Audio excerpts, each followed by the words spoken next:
Hello and welcome to Literary Gladiators, the show where we discuss and debate literature in all of its forms. Every single one of them. If it's written work, it's game. Like tennis.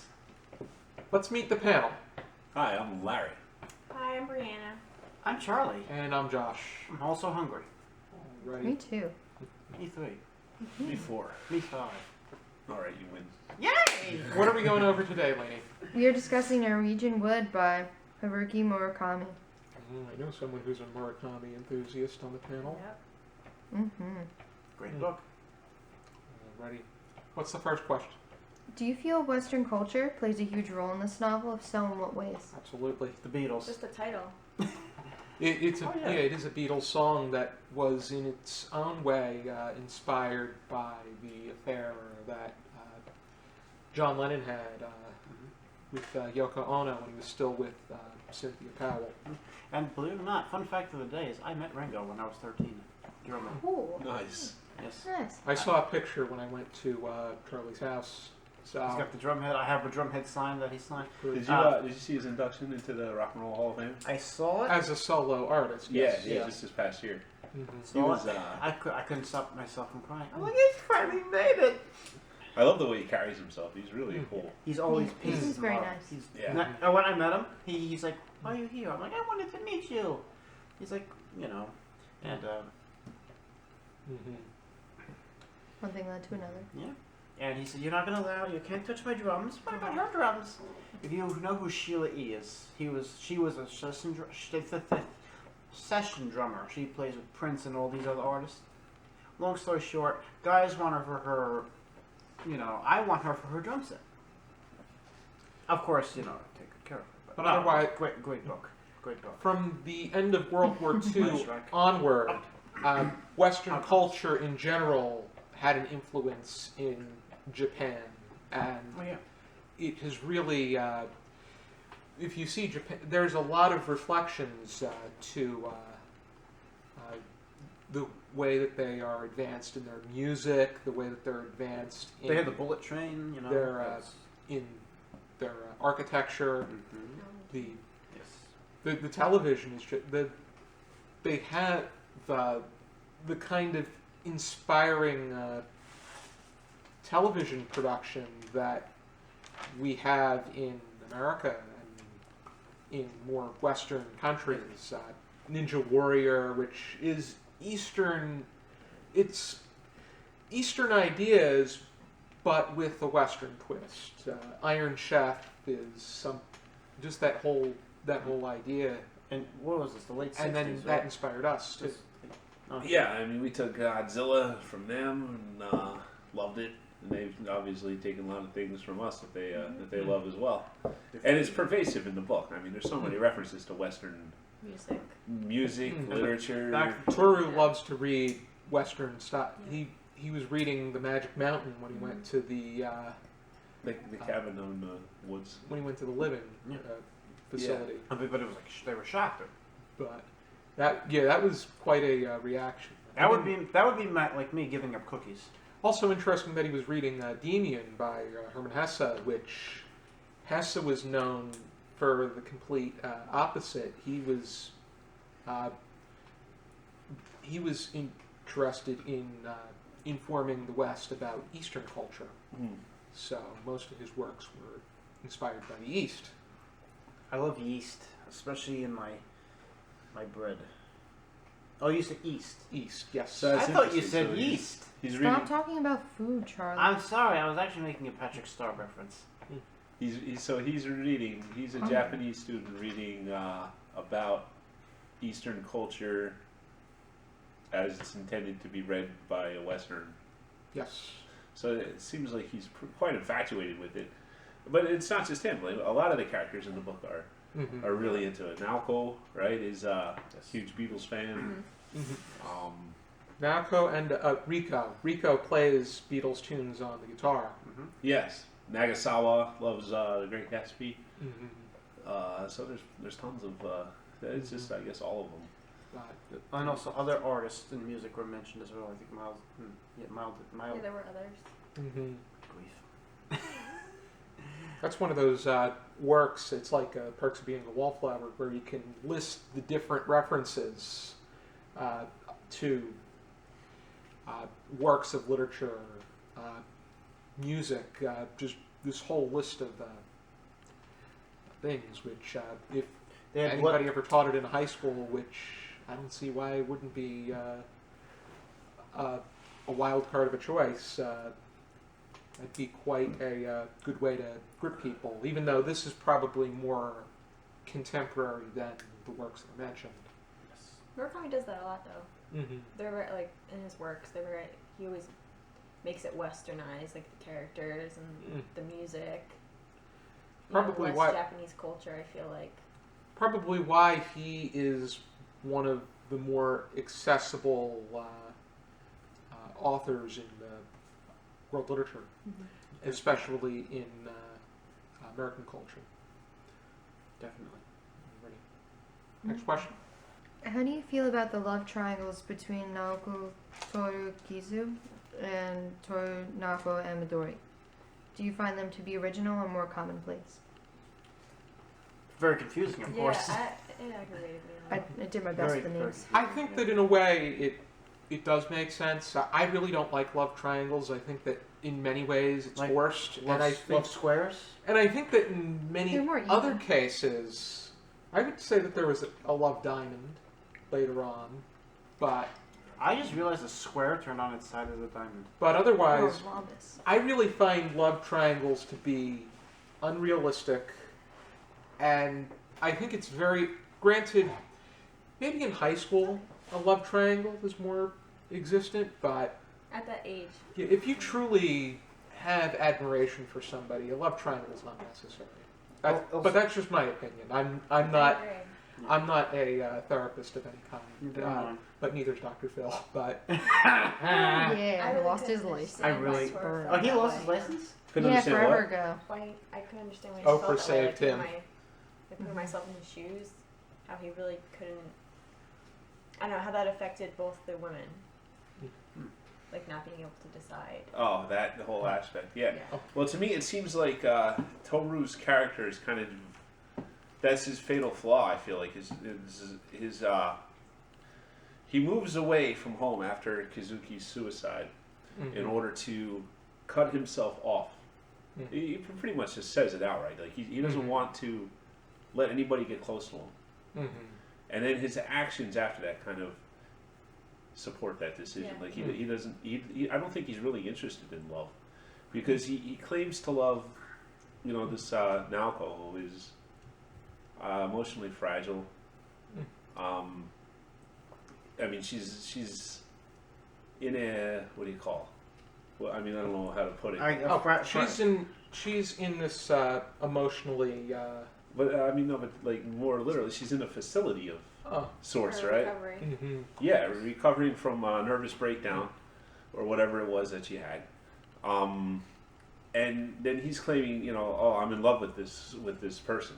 I think with regard to Toru, I think that he is mentally not interested, but I think that physically speaking, he's interested in the sexual actions that come with love, because his thoughts about Naoko are sexual and more erotic, per se. There's Then nothing. emotional, like, Yeah, take care of her with then the state that she's in. Pretty much. And you have Midori, who is on the other end. Midori's the complete opposite. She's of, independent. Yeah, she's independent, she's lively, she's outgoing.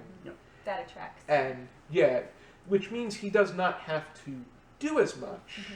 So, that's it seems as if... It's available, is what it is. Mhm. And he does not go to that because it's available. He does not want to let her close. Mm. That's what I get. He does not actually want an intimate connection with anybody. Mhm. So when he can have Mhm. Midori, he says, "I can't. I'm in love with Naoko," which is unattainable Mhm. at that point, and he shouldn't even be pursuing that because Mhm. of her fragile state. Mhm. And then, especially with decisions he makes later and letters and I don't know. There's a lot going on in this story. Then again, as long as Kazuki was in the picture, it was Kazuki and Naoko. Right. That was pretty much solid. It wasn't. supported that. Yeah, Toru really he was. didn't even look at her as an No. interest. He was just it was just my friend's girlfriend. Right. And when Kazuki took his life because he felt he had nothing else to accomplish, that was when things began to get more sketchy. Very Toru sketchy. and Nahuko, they had some kind of it started with sympathy and then turned into something else. Yes, it was when they had that chance encounter when they both moved to the same city after, and then they started hanging out and going on walks, Mm-hmm. and then it led to that cringeworthy sex scene a little later when she kind of has her breakdown, and his response to that is to sleep with her. At the facility. No, before No. that. Oh, No, this before, is- okay. Yeah, I On her remember those birthday. days before. Okay, Yeah. 'cause Birthday. there was the thought at the facility too. Yeah, well, it's so strange. And then you He get the acts. one you get with Rico as well. Yeah, that too. That was weird. It was That all was weird. It was all so weird. I just wanted to die. But That's where that's the minor element of magical realism. Only it's real. Oh, it's well, there's some Mhm. elements. This is probably Well, let's get to that a little later. Let's stick with this love triangle thing because of how weird it is. It's just so weird. Like I read a review on Goodreads where they were like, "Oh, this book is terrible because I don't like the character. I don't like the main character," and that's a pet peeve of mine. It's like a lot of times you're not going to like the main character. I think- Like, It's and you can't judge a book based on the main That's character. what I'm going to say. You can't judge a book. I by think its I think with Toru at least, even if you didn't like him, I think at least you can.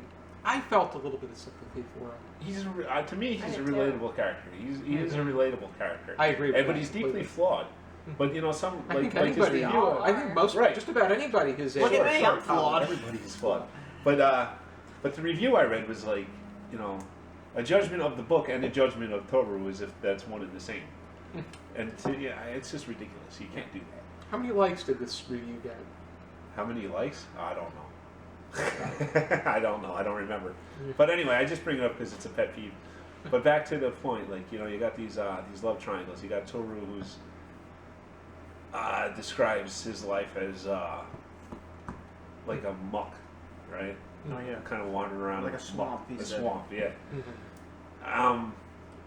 And I think that's the way he likes it. I don't know. What do you think, Bree? I think so. He's not doing anything to change it. He says he's in college. He's working now. And he doesn't know what he wants to do after college. He's just in college because he knows it's what the next step in life is. Something to do. Pretty Something much, that- he's taking his opportunities as they come. If one thing Yeah. doesn't work, then There's something. try something else. And if you look at that too, you got the connection between what's his name, Stormtrooper, who's his roommate, and the map, right? Everything relating to maps, I think, is interesting in this book because I think it's trying to symbolize something. I'm not exactly There's sure also a what. lot of travel. Is there like a route of people that he's taking, or like? Just in general, like okay, yeah, the map maker guy, the Stormtrooper, he knows exactly what he wants to do. He wants to be a map maker. And then Map maker, make me a map. Make sure I don't get lost or I will get tossed. Solid. And then you have Toru, who describes himself as being lost a lot of the time. And any sense of direction that he gets is very early on in the novel when a Stormtrooper kind of gets him into good habits. So I think there might be some kind of relationship there where like he has a chance to find his way out of this mired existence that he has chosen for himself. And following probably once Stormtrooper leaves, I think that's the end of that. Like that symbolizing Did this. I think that Midori is one of the interesting characters to keep an eye on because I see that she's very disconnected from, just not by circumstance, disconnected from Toru's complexity. Everybody else, it seems like they have some kind of direct connection in a way. Nahuko seems to have a greater connection just because of his relation with Kazuki. Midori's somebody he just meets, and the fact that she is someone that he can move on with, and it becomes a question of whether or not he wants to live in the past or Move on. move into the future. And I think that Midori represents the opportunity to move into the future, and everyone else, primarily Nahuko, is that idea of, is it, can I move into can I live in the present and for the future, or I don't think do I need to live in the past? I also wanted to say the love triangle. With me, thankfully I was never involved with one, but I do know that a lot of lying is taking place. Oh yeah, we're doing this, or no, because you have to. And when you tell one lie, you have to tell a lot of others, and it just catches up with you in the end. Mm-hmm. I tell a lie every now and then. Yes, Mom, I did not have any cookies out today. Okay, that would be a big lie if I was Pinocchio.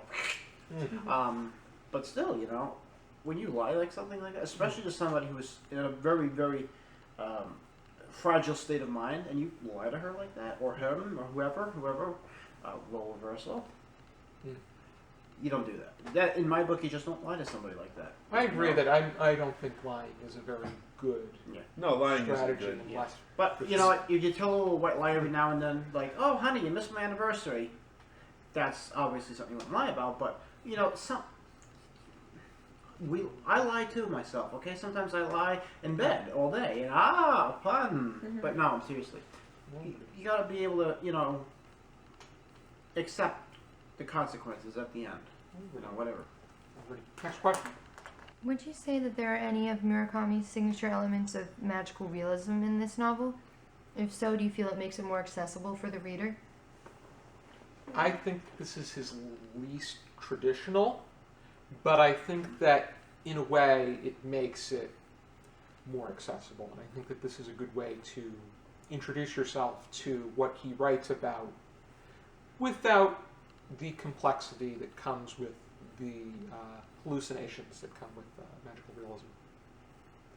This book is definitely more straightforward than most of his. Mm-hmm. It's one thing after the other with And this book. you weren't as fond of. No, Yeah. but no, I like this as a book, but it's just very. I don't know. It's more like autobiographical because it's Toro telling his story. I don't think. I don't know. Just like from his point of view, I think that's just. There's nothing. I don't know. There's nothing magical. Yeah, pretty much. I think some of his fantasies are Those are very probably real. the most. Vivid and. Yeah, that would probably be the greatest of the complexities. And they went into such detail, like He does do that. He does always go into detail. It's and like, that's okay, kind of we can magical s- itself. That's what we're looking for. Yeah. Oh yeah. Yeah, I mean, there's some aspects, especially toward the end when he is writing about the land of the dead and traveling to the land of the dead. Mm-hmm. When he's on that beach toward the Cheers. end, and he writes about it as if he actually is in a place. So there's that portion I found to be kind of like that. Other parts too, where he's talking about trying to touch the light, seems to me like I don't know. Like, I mean, I guess it's symbology of something, but I don't know what he's looking for in the light. But he's always trying to look at light as a tangible thing. Not always, but a couple times throughout the story, he's literally trying to touch light. He says he reaches out for it, like. Well, if I did that, I'd get electrocuted. Mm-hmm. So I mean, obviously you can't touch light. We all know that. So It's I just mean, it's not a He's lot. reaching for something.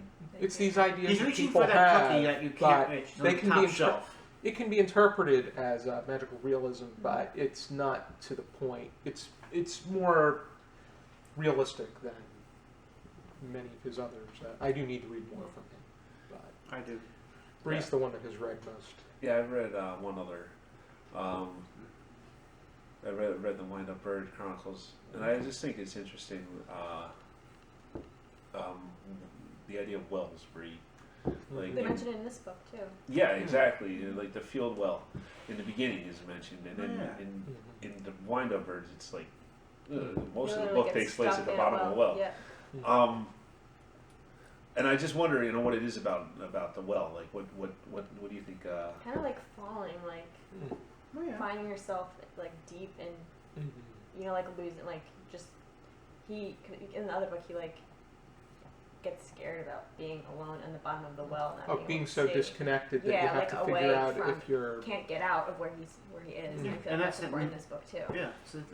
And then the idea of whether or not you want to climb back to where you were, Yeah, exactly. or Or you want to stay Cope down there with- and just, say, hey, so Yeah, how's the weather Yeah, down here, guys? yeah, because that's interesting too. Because in this book, Naoko is like, talking about what it would be like to be on the bottom of the well, and that she's afraid that she'll end up there and stuff like that. So yeah, I mean, And that she makes ends sense. up. I guess. Nahuko is Yeah. just very Yeah. far disconnected that it's almost impossible to. For her to get out. Yeah, for her to get. Yeah, it's true.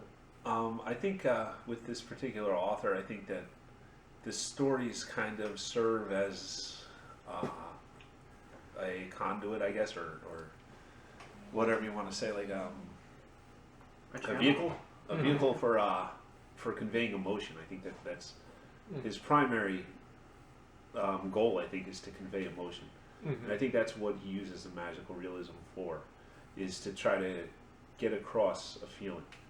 And I think that it's true in this story too, but he doesn't actually use as much of the magical realism.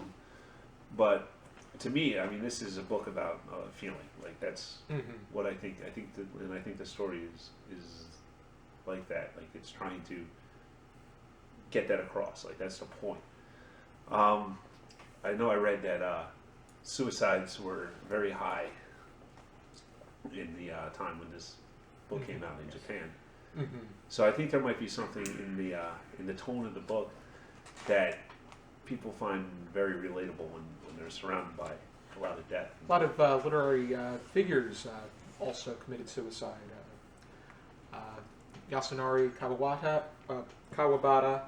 who wrote Snow Country, committed suicide. Also, Yukio Mishima committed suicide, and so did Ryunosuke Akutagawa. Also, that it is quite an unfortunate trend that happened among Japanese writers. Yeah, definitely. Suicide is just prevalent in Japan in general. That's now it's the very Scandinavian countries, Nordic area, where but already. They're touched by death, right? Like this story, the character Toru, he's affected by death at an early age, as is Naoko. Even earlier, as we find out later. And I think that that kind of puts a shroud over everything that that might be with their lives, to a point where it's almost like you have what's his name again, Toru, trying to choose between Naoko and what's her name? Midori, sorry. And those choices are kind of like, could be looked at as like life and death in a way. Like choosing to go with Naoko is like choosing to die. And he said, I'd stick with you, I'll stay with you, I'll stay with you. Did you? No, you didn't. It's a past and future would be. I think that could be looked at that as well. If you're living in the past, there really isn't much of a way forward. But if you're working toward the future, then there is something. Yeah, it's like get busy living or get busy dying, right? It's like pretty much. The growth of Carpe diem. or stagnant. Also, what do you guys think of the ending, that last verse, or whatever you want, the last paragraph? Ouch! Regarding when Midori. When he calls her When he Oh, calls her. from nowhere, no place. It's just very similar to. I think there's something else that happened at the end. But, yeah, that was. I don't have a book on me because it was due today. It was due last night, yesterday, and I had a 15-cent fine. But I think it was also. It was in addition to being a more material question. It was also a philosophical question. Well, I think that he's saying that he blew it. I think that's what he's getting across, is that he had the opportunity to go on, and he's stuck. Like, if you think about this story, he writes nothing about what has come of his life, other than the fact that he's in Germany at the time of writing it. And that's it, right? There's Pretty nothing much. else. And it really, that's it leaves you to wondering, but at the same time, it doesn't mention that he's with anybody. But which I don't think that, in a way, the question at hand is what happened, which I think it's pretty much. I think one can assume, but at the same time, the way that she's saying, "Where are you now?" He put her off for quite a period of time, and he was engaged in something else. So when he suddenly goes back to her and expresses his love, she's left wondering as well whether or not it was even can Tora really be trusted? Which in a way, if she knew what was going on, I don't think he really makes a convincing argument in his favor. I don't even know if that phone call happens. I don't think it's real. I think that he's saying that like it's like a dream or a piece of what might have been. Where he's just given up, you mean? I think that. Yeah, I don't think that he feels that he can. Like, there's so much that happens at the end. Like when he sleeps with That's what I was trying Rico. Rico. What's going on there? Like what is Rico? Who is Rico? She's a strange character too. What do you guys think of Rico? I think she was very helpful, and now this might be a little bit against what you're saying, but with Naoka, I think, or however you pronounce her name, Naoko. Naoko. But I think they helped each other out when they were in their we'll just say the little gated community, to put it as nicely as we can. I think she was a very great help to her, with her trying to help her recover and get over things. And she would say, talk it out. Let's try this. Very helpful in helping her try to recover. Of course, she never did recover, but she did what she could. Rico came from an interesting background of her own. Oh, she yeah. was not only I think she was bisexual. She was married, she was married, but she also was in a relationship with a student that she gave piano lessons to. Yeah. But I don't think And it's also worth mentioning that she had mental issues before getting married as well, which is interesting, considering that Toru is interested in having a relationship with somebody who is as unstable. And she tells the story to him. I don't know. Like, I don't know if you could just take her at face value. And Naoko was also in didn't Naoko had relations with women as well? I think so. I don't remember. Because No, I don't think so. Because the only one that she might have would have been Reiko, and Reiko said it never happened. Like, she even tried. Do you think that Rico, let's say I'm Rico, okay? Rico is 38, I think 38. Yeah, she's 38. So she's a little older. The rest are 20. So 38 take away. This is why it's 18 years. Yeah, so 18 years. Yeah, basically. So I have a degree in English, folks. Music as well, somewhat, but not math. But 2 plus 2 is 7. No, it's not. But that's interesting too, that 18-year difference, because that's how long after the events in the book before he writes the book is also 18 years. So he's looking back at it at the age that Raikou is at the time when the book takes place. And 18 and 18 her is relationship with people, 18 years, her junior. Let me just. I think 18 and 18 is 36. That I do know. Oh, we're doing math and literature. Great. But no. In the very beginning. 37. 37. So that's what I was trying to get at. But he was just about to turn 38 though. It's October. Yeah. And his birthday's in November. So that's probably why he decided, or maybe that's when he probably just struck a chord. Like coming up at 38. 38, and then Rico comes in. And that's just my take on that. But still. Yeah. She's an interesting character. She describes this girl who is manipulative, conniving, liar. Like me when I want a cookie, please. Now. Are we done with this taping? No. It's just pure evil, right? But there's nothing verifiable about anything in this story, right? Like, I mean, you talk about the unreliable narrator.